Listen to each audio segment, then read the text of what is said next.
In western India, there is a land of smiling people, of hard toil in the fields, of strange and lovely festivals.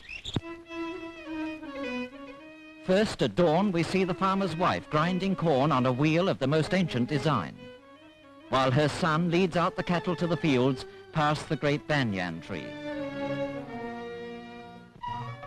By now, the wife has left her milling, turns to her next task, cleaning out the cowshed. This is the daily round, the same time for each new task each day.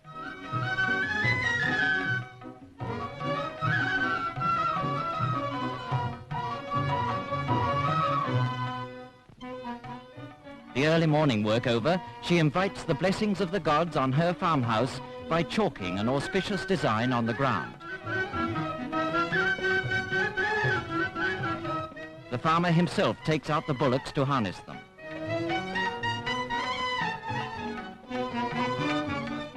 It is the season before the rainy season, the time of ploughing and sowing.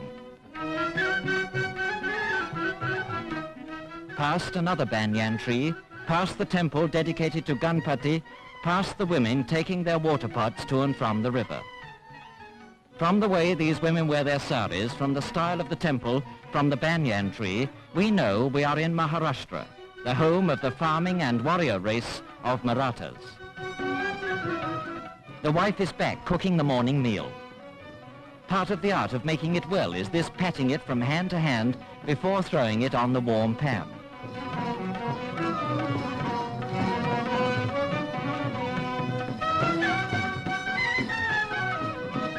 Her husband is in the fields and the food must be taken out to him. But there is not only food in those baskets, there are also farming implements. For the women, their domestic duties over, are now ready to work alongside the men in the fields.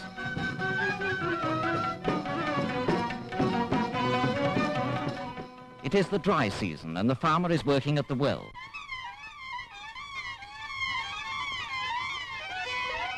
Eight bullocks are harnessed to one of the most primitive forms of irrigation.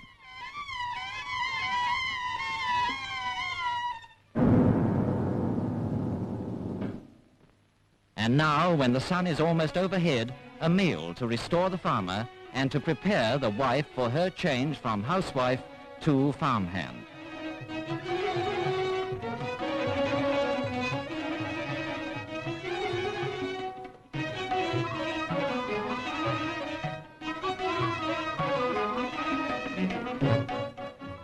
Nowadays, one of their most profitable fields is the field of massive cauliflowers.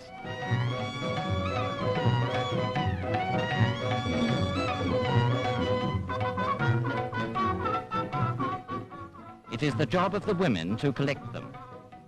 It is the job of the women to get them off to markets.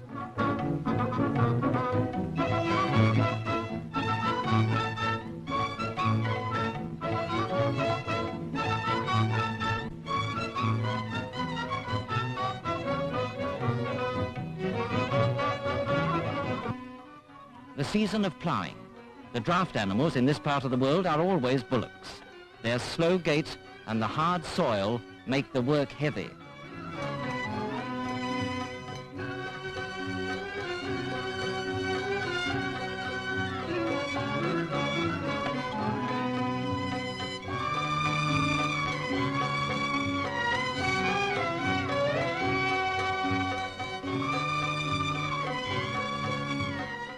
The work of sowing is easier, and the wife joins in.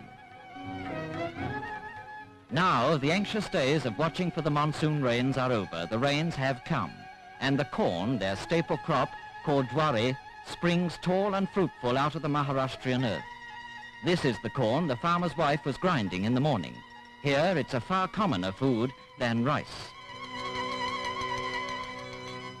That's not a lasso, she's scaring away the crows. It is late September, harvest time, and the rains have definitely stopped. The entire family climbs onto the bullock cart to go out to the fields for the reaping. The anxious times of watching for rain, for pests, for any one of 1,000 mishaps is happily past now, and henceforth it is a season of hard work and celebrations. First, the work of reaping. Mostly it is done by the women. The threshing is done by the women and the men. The farmer drives his bullocks round and round, plodding over the corn. Another man crouches close behind him, pushing the corn back under the bullock's hooves.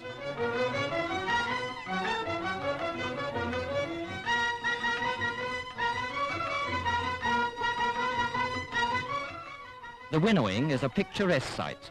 All over Maharashtra you can see the peasants at this season of the year perched precariously on narrow trestles, holding trays of corn in the wind. The harvest is in, so now to the corn ceremony of Thanksgiving. The farmer throws red kumkum, which brings good luck on the pile of corn. Then a coconut, the food of the gods, is broken and the pieces cast on the corn. And now the dedication. The women's foreheads are marked with the red kumkum.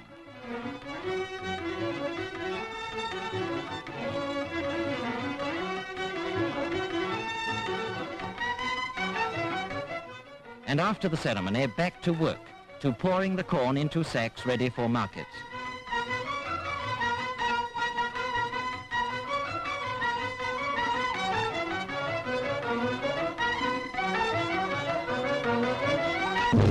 It is November, an auspicious month for marriages. The bridegroom, flower-covered, rides to the ceremony on a white mare, and the guests dance with sticks in front of him.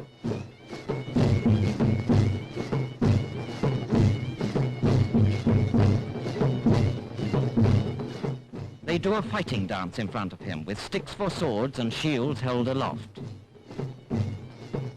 The women bring their wedding presents, silks, brocades, sweetmeats in brass trays.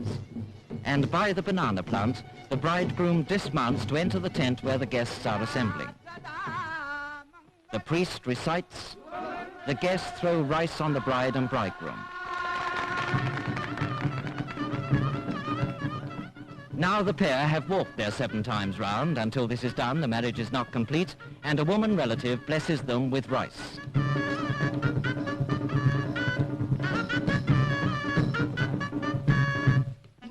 There is a special caste of professional dancers who do the after-marriage dance.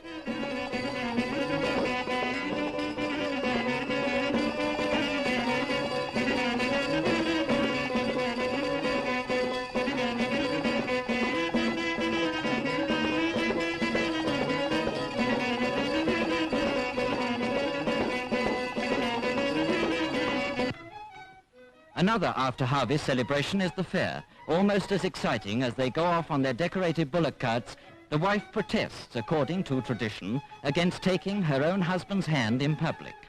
But this is a holiday, and some few bold ones may be daring for once.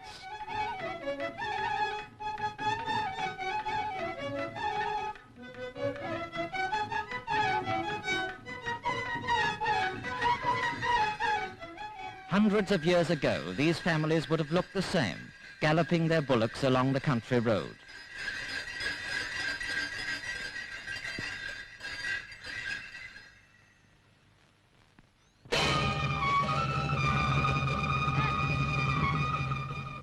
The village where the fair is this year has put on a religious festival. The farmer buys flowers from the priest as an offering to the god.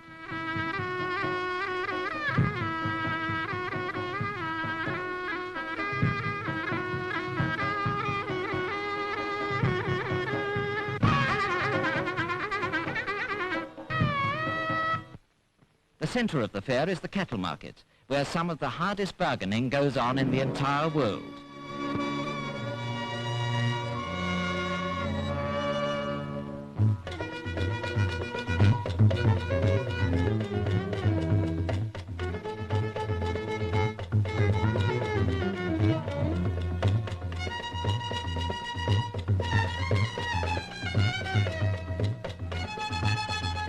Every local entertainment is there. Roundabouts for the children. A physical display by the local regiment of Maratha soldiers. For these people never forget they are first and foremost a martial people. There is always a wrestling match, and every member of the crowd knows every trick.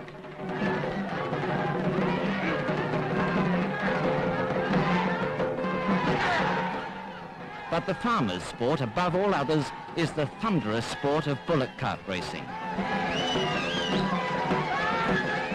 As evening comes, they gather round the troubadour, who sings in rambling verses packed with war and triumph of the most illustrious king in their history, Shivaji the Great.